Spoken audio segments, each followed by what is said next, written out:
on YouTube, social media world? It's your boy AnonymousBased and all. Biggity biggity back, biggity biggity back, biggity biggity biggity biggity back with a new reaction video. This time I'm here with something brand new from It's Complicated. But before we get into that, if you're new to the channel, go ahead and give this video a like. Share with a couple of your friends. Make sure you follow me on all my social media sites. And if you got something specific, go ahead and drop it in that comment section. So, we are here with something brand new from It's Complicated. Shout out to you, brother. And the name of this video is called Victim Blaming. Rules of Modern Dating and Understanding Women. All right, let's go ahead and get into it, man. Now, I'm interested to see what this one's going to be about because of that title. When we say young men are killing themselves at 3 times the rate as young women, we use terms like accountability or say things, well, if they just opened up more about their emotions, or they need to get their act together. And that is, we've decided when it comes to men, compassion is a zero-sum game. And that if you feel bad for men, it immediately kind of outs you as someone who might be anti-women or who's gone red pill.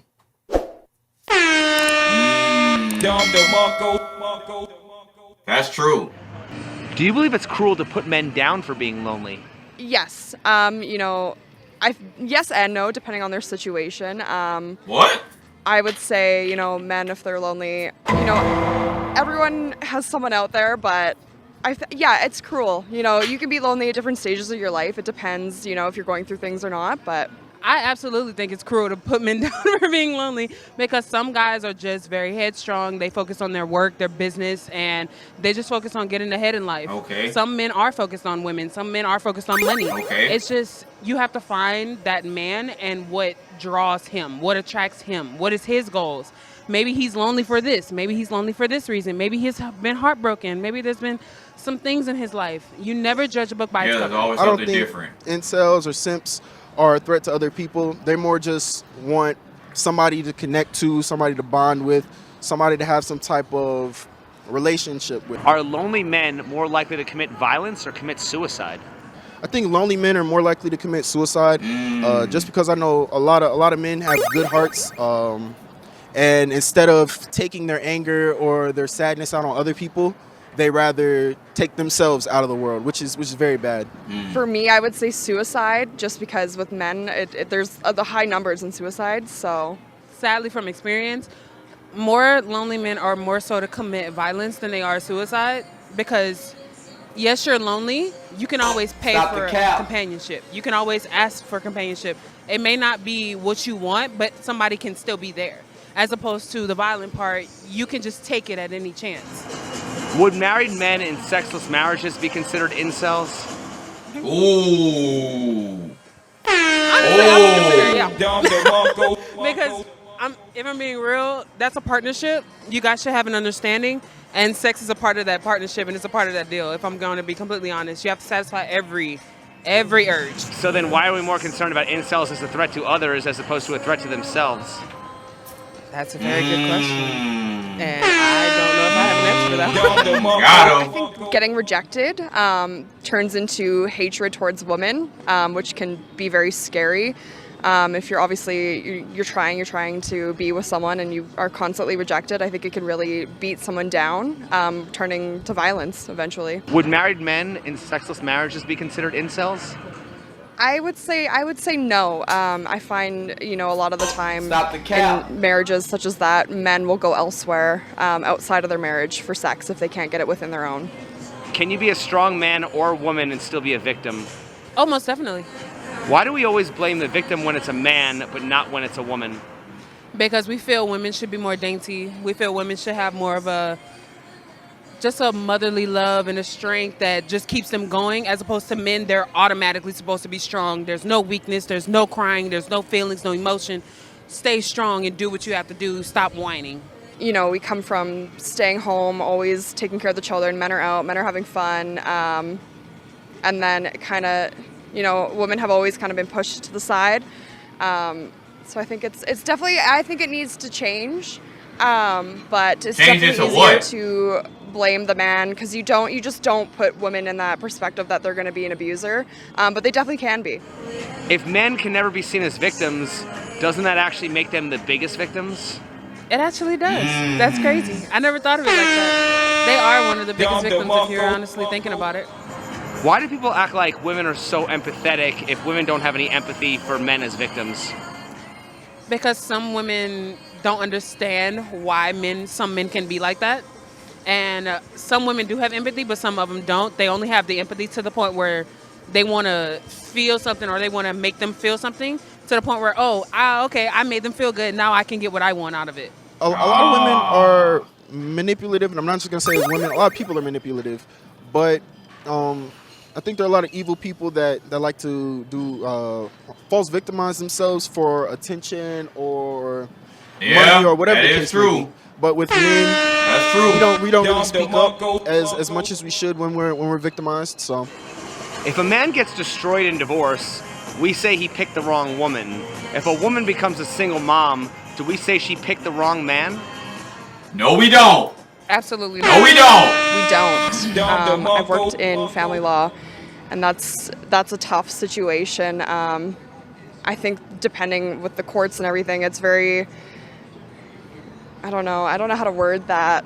I know when a lot of men go through divorces or marriages, everything they worked for or everything that they achieved can be taken away within a matter of a second.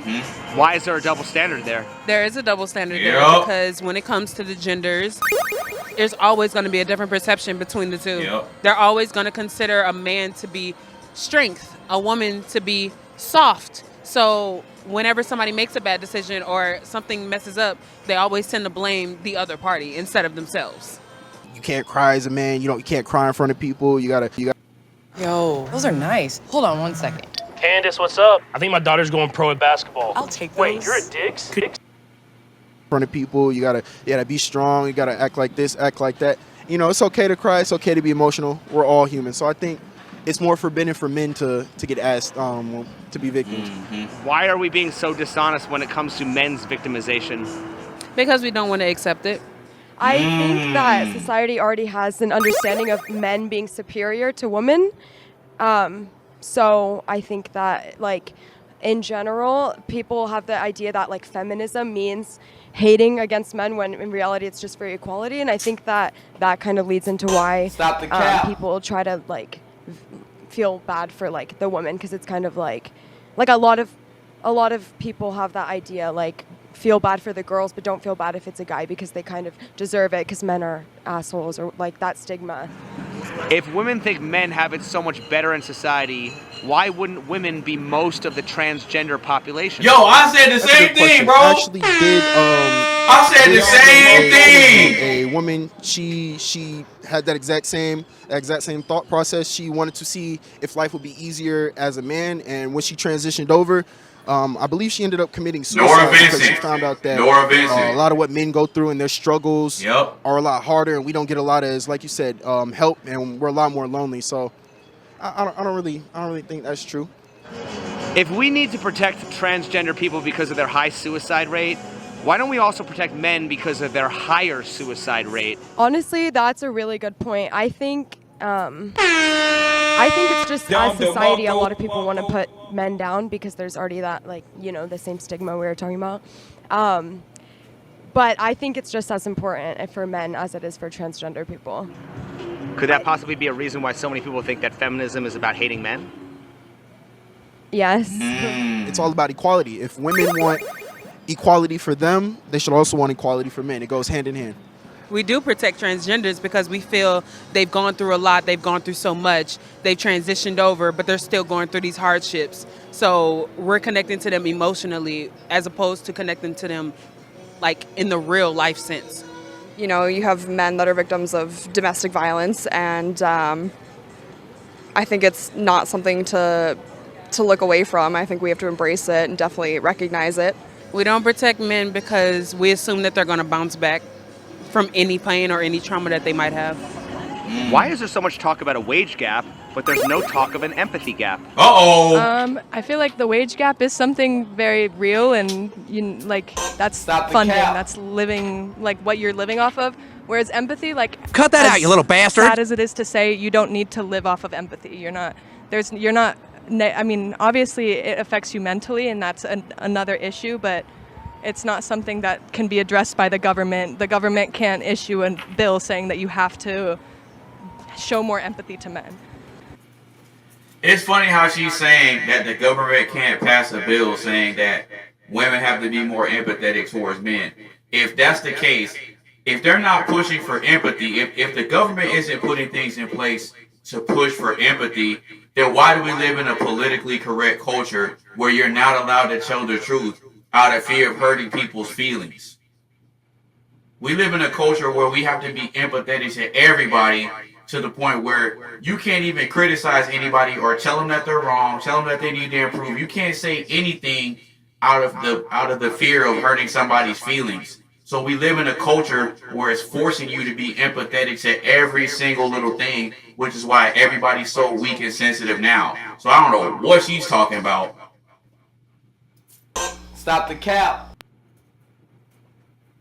I think because in the work field, women haven't been working for very long, and the years that we have been working, there has been significant differences in wage gap, whereas men, they always come out on top. You see it in movies and everything where the male actors will make a lot more than females. As for the empathy, I just think it's something new that a lot of people haven't dealt with yet. And I think going forward with more men speaking out, in their experiences and showing emotion, I think it will eventually change. Which of the following is more forbidden?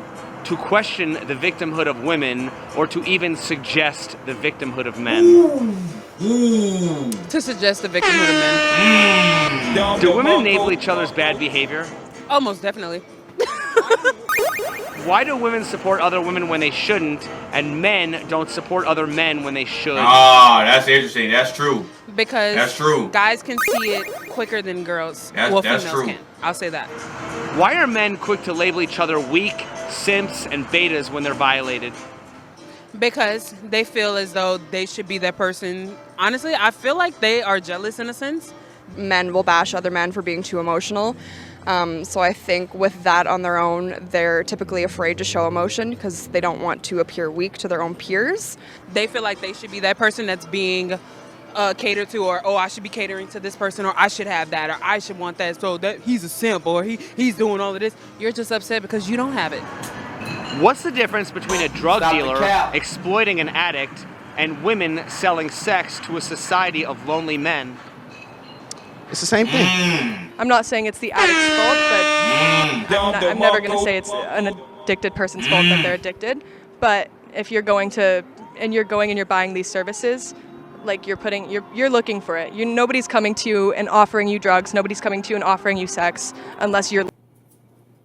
Here we go with some more cap. She's saying that no one's offering drugs and no one's offering sex. If no one's offering sex, then why is it that every time you open up Instagram or any of these social media apps, it's always something with women doing something sexual, talking about OnlyFans, and just being for the streets? If that's the case, then why are there so many outlets for men to be able to have access to it outside of having a traditional relationship? If what she's saying is true, oh, they're not selling it to you. Yeah, they are. If men are paying for OnlyFans, then somebody's selling it. Who are they paying it to? If no one's selling it, then who are they paying for it? More cap. Stop the cap. Looking for it. Sex is sex. If you can't get sex, yes, there are options to pay for it. But when it comes to drugs, you are providing someone with a harmful substance. So obviously, sex isn't going to kill a person. How can women claim to be victims at the same time they're exploiting men's biological needs? Because I think a lot of women are manipulative and they have empathy, but they don't have empathy for men. I feel like they kind of empathize with their own, women before they do men. So we're kind of put to the backboard. Why are we more likely to see women as victims for things they never experienced, but not men as victims for things they currently experience? Oh, I'm trying to think of what never. Again, when were you denied the right to vote? Yeah. Never. Yeah. Denied the right to vote. Yeah. So many women claim victimhood by being denied the right to vote when they weren't even alive. stupid. Yeah. I don't personally agree with that. Oh, you know, man, goddamn. As a woman, I've always had the right to vote, been able to vote. I'm not affected by that. Obviously, that's history. That's in the past. That doesn't in any way affect me. We are where we are now. Yes, it was an unfortunate time in history, but we can't rewrite the past. There's only moving forward, so. If all men have the potential to be dangerous, why do so many women think they are the only ones who should be afraid of men? Aren't men likely to be victims of other men? Yep, that's completely true. A man could be walking in the street, he can get robbed just as much as a woman could. Are you aware that most victims of violent crime are men? Yeah, that's true. No, That's actually, I wasn't true. aware of that. Are you aware that most victims of violent crime are men? No. Why do we blame the male gender for causing war and violent crime when men are the biggest victims of war and violent crime? I believe men Gotcha, are bitch. the biggest victims of war and violent crime, but also a lot of men are taught to suppress their feelings down, so they're not bringing this up. And it's kind of hard to victimize someone or feel bad for someone when they don't even explain what they're going through. I think we blame men because men are always the ones starting wars. They're always the men are in power. They're the ones that go to war. They're the ones that fight the war. You know, you look at history. Women didn't start the war. Women stayed home. They looked after their children, cared for their houses while their husbands were gone. So When men are the biggest victims of war and violent crime? Because in like my last statements, we see men as very strong characters, knights in shining armors. So we expect them to go through those turmoils. We expect them to go to those traumas, and we expect them to basically go through all the shit that we don't want to go through and come out on the other side. Oh, A-okay. If being a masculine man means accepting the burden of others, why would anyone want to be a man by that definition? I have no idea, honey. I definitely would not want to be a man. I'll tell you that much. But men are amazing creatures, and they are beautiful. They are meant to be loved. They are meant to be cherished. And if we're going to be honest, us as women, we are supposed to cater to our men because they take care of us. They do what they can for us. Now, if that ain't your man, then that's on you. Right. Hey, ended that one with a banger. But anyway, man, shout out to It's Complicated for coming through with the fire video called Victim Blaming. Now, my impression and thoughts about this video is that this was very, very good. Very, very good. A lot of interesting points were brought up. There were some statistics and data brought into the conversation. And from what I gather from watching this, is you have quite a few intelligent people that can understand the dynamics between the genders and what's going on and how to figure out what's this and what's that and trying to figure out how to meet in the middle. I like conversations like this because it shows you how there can be perspectives on both sides that can kind of align to have the same message in it, but it's just coming from completely different angles. So conversations like this are very productive conversations that we need to be having to help us understand each other better and to help us work better together instead of keeping us all apart. Now, as far as that other chick coming in here with all this capping, nah, she got to go. We got to call out the cap. We got to call out cap when we hear cap and when we see cap. And what do I always say? Stop the cap. Stop the cap, man. But overall, very great video. Very great questioning. He was hitting them with some stumpers. You know, he hit them with that logic to where they couldn't answer it. But overall, it was a really great video, really great conversation. And we need more of this type of stuff in society because with the way society is going, things are getting real bad out here in these streets, man. But anyway, that's pretty much my reaction, man. So if you like the video, go ahead and give this video a like. Share with a couple of your friends. Make sure you follow me on my social media sites. And if you got something specific, go ahead and drop it in that comment section, man. It's your boy, AnonymousBased. Peace.